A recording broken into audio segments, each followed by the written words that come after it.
Hello, EdTech 202 instructors. I wanted to show you something new that I just figured out from looking at the course. As you know, we have the new Moodle version installed, and there's a really cool feature now that you can actually have show up in the calendar. Let me show you how this works. So as you can see, I'm in my course, and what I do is I turn the editing on so it just opens up everything and I can see it. I like having the individual. Actually, I don't have editing. Let's turn it on. I do like having the individual weeks just show up for the students. I think it's cleaner and easier than having everything expanded. But if you turn your editing on, then everything's expanded. Okay, so over here, if you look at calendar, and I'm also going to show students how to hide global events, so it only shows the course events. It makes the upcoming events a lot cleaner. But here you can see course syllabus should be completed. Now, of course, anything that's an assignment, an activity, that has a completion date. You don't have to worry about that. But here, like My Meme Padlet, this is a page. It'll show up in the calendar. It should be completed by Sunday. I decided I'd make it Sunday. And the same thing with the Getting Started with Mahara.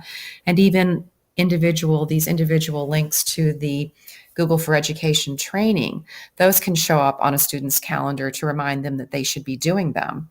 So here's all you have to do. This used to not show up in the calendar when you did this, but now it does. So let's just go look at, for instance, this Google for Education. This is a link, and I'll click Edit here, Edit Settings. And you can do this with pages as well. So if you just scroll down to activity completion, and I do have all the activities in the course set for activity completion, and I have require that students view it.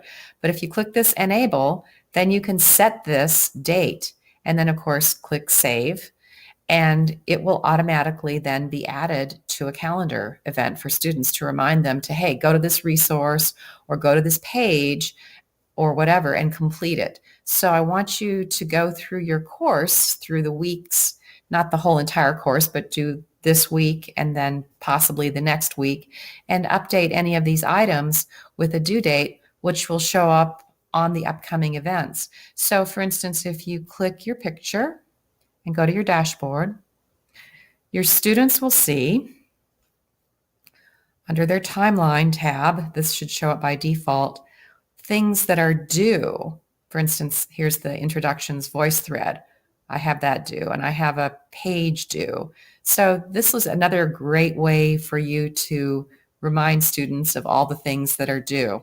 I hope this quick video helps you understand a little bit more about some new features in Moodle, and especially about how you can set due dates now for any kind of resource in Moodle.